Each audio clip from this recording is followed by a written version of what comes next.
মাত্র 10 মিনিটে স্টিলের বাটিতে আজ মিষ্টি ক্ষীর দই তৈরি করে দেখাবো। এই পদ্ধতিতে মিষ্টি ক্ষীর দই বানালে একদম পারফেক্ট মিষ্টি দই তৈরি হয়ে যাবে। এমনভাবে দই জমে যাবে যে কোনো রকম কোনো জল থাকবে না। আর যারা প্রথম ক্ষীর দই তৈরি করবেন এই ভিডিও ফলো করলেই কিন্তু প্রথমবারেই একেবারে পারফেক্ট মিষ্টি ক্ষীর দই তৈরি করে নিতে পারবেন।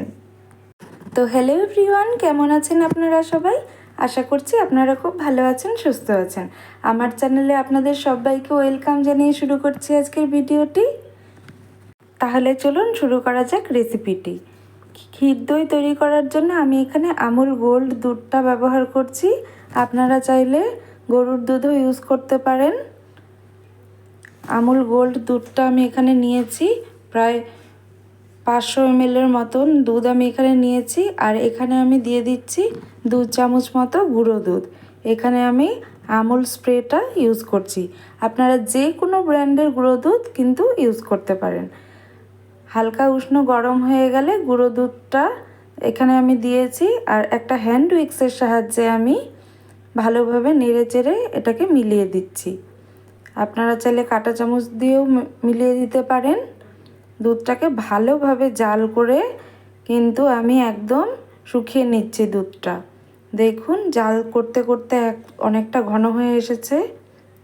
আরও বেশ কিছুক্ষণ আমি এটাকে জাল করে নেব। একেবারে ক্ষীর তৈরি করে নিতে হবে এটাকে জাল করতে করতে, আর অনবরত এটাকে নেড়ে যেতে হবে, না হলে কিন্তু নিচে লেগে যেতে পারে। দেখুন কতটা ঘন হয়ে গেছে। একেবারে ক্ষীর বানিয়ে নিতে হবে এটাকে।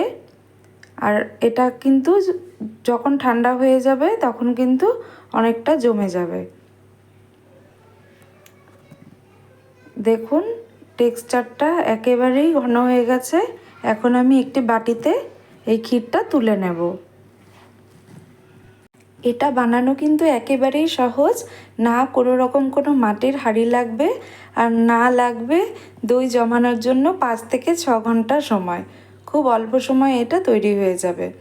দেখুন আমি এখানে টক দই নিয়ে নিয়েছি 1 কাপের মতো। এখানে আমি হাফ কাপ টক দই দিয়ে দিলাম। একটি স্ট্রেনারের সাহায্যে আমি দইয়ের যে বাড়তি জলটা আছে সেটাকে বের করে নিচ্ছি। দেখুন নিচে কিন্তু জলগুলো সব বেরিয়ে যাচ্ছে। আর এখন আমি এই যে ক্ষীরটা নিয়েছি এই ক্ষীরটা এখন আমি ভালোভাবে মেল্ট করে নেব এই টক দইটার সাথে। তার জন্য একটা বাটি নিয়ে নিয়েছি। এখন আমি জল ঝরানো টক দইটা পুরোটা এখানে ঢেলে দিলাম। এখন আমি বাটিতে যে ক্ষীরটা তুলে রেখেছিলাম সেটা অল্প অল্প করে এই দইয়ের সাথে ভালোভাবে মিশিয়ে নেওয়ার জন্য দিয়ে দিচ্ছি এখানে।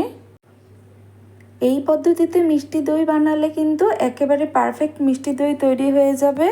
মাত্র 10 মিনিটেই কিন্তু ঘরে থাকা যে কোনো স্টিল অথবা অ্যালুমিনিয়ামের পাত্রেই কিন্তু এই ক্ষীর দই তৈরি করে নেওয়া যাবে। দেখুন একটা হ্যান্ড উইক্সের সাহায্যে আমি এটাকে ভালোভাবে মিশিয়ে নিচ্ছি। কোনো দানা রাখা যাবে না, একেবারে অনেকক্ষণ ধরে মিশিয়ে দেখুন একটা ক্রিমি টেক্সচার তৈরি হয়েছে।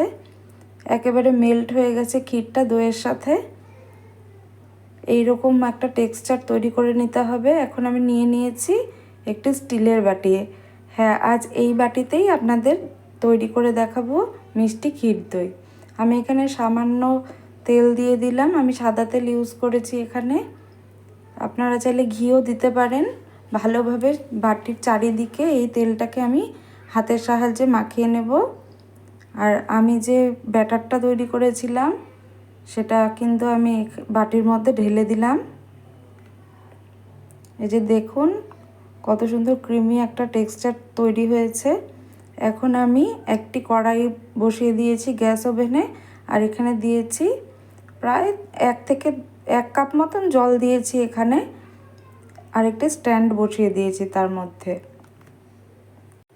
এখন আমি স্টিলের বাটিটা বসিয়ে দিলাম আর একটা ঢাকনার সাহায্যে এটাকে চাপা দিয়ে দিলাম।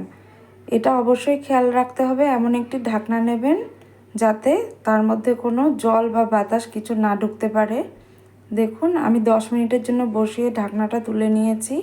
আমি লো ফ্লেমে এটাকে প্রায় 10 মিনিট মতো ভাপিয়ে নিয়েছি। হালকা মাঝখানে যেইটুকুন পাতলা দেখা যাচ্ছে সেটা কিন্তু জমে যাবে কিছুক্ষণের মধ্যেই। এই যে দেখুন, আমি গরম অবস্থায় এটাকে নামিয়ে নিয়েছি। এখন আমি একটু সুন্দর লাগার জন্য সামান্য কিছু ড্রাই ফ্রুটস এখানে কেটে চারিদিকে ছড়িয়ে দিয়েছি। এটা পুরোপুরি অপশনাল, আপনারা দিতেও পারেন নাও পারেন। আমি ফ্রিজে প্রায় আধা ঘন্টার জন্য রেখে দিয়েছিলাম। দেখুন একেবারে পুরো জমে গেছে দইটা। এখন আমি এটাকে বাটির থেকে নামিয়ে আপনাদের দেখাচ্ছি একটি প্লেটের মধ্যে। আশা করছি রেসিপিটি আপনাদের সকলেরই খুব পছন্দ হবে। আর একবার এভাবে বাড়িতে এই পদ্ধতিতে ক্ষীর দই তৈরি করলে কিন্তু আর বাজার থেকে ক্ষীর দই কিনে এনে খাওয়ার জন্য অপেক্ষা করতে হবে না। দেখুন আমি একটি প্লেটে ঢেলে নিয়েছি, একেবারে লেগে গেছে। যেহেতু ফ্রিজে রেখেছিলাম, দইটা ঢালতে গিয়ে কিন্তু মাঝখানটা একটু ফেটে গেছে, কিন্তু সেটা কোনো অসুবিধে নেই। আমি আপনাদেরকে কেটে দেখাচ্ছি দইটা কেমন জমেছে, তাহলেই আপনারা বুঝতে পারবেন। মাত্র 10 মিনিটে স্টিলের বাটিতে অনায়াসে বাড়িতে এইভাবে ক্ষীর দই তৈরি করে নেওয়া যায়। এই দেখুন একেবারে কোনো জল নেই, একেবারে পুরো জমে গেছে ক্ষীর দই। আর 6 থেকে 7 ঘন্টা অপেক্ষা করার প্রয়োজন নেই। যখন মন চাইবে তখনই আপনারা বাড়িতে এই পদ্ধতিতে ক্ষীর দই তৈরি করে নিতে পারবেন। রেসিপিটি ভালো লাগলে অবশ্যই লাইক করবেন আর প্রচুর প্রচুর শেয়ার করবেন। আর আমার চ্যানেলে নতুন এসে থাকলে চ্যানেলটিকে অবশ্যই সাবস্ক্রাইব করে দেবেন। তাহলে আজকের মতো এ পর্যন্তই, আবার হাজির হব অন্য কোনো রেসিপি নিয়ে। ধন্যবাদ।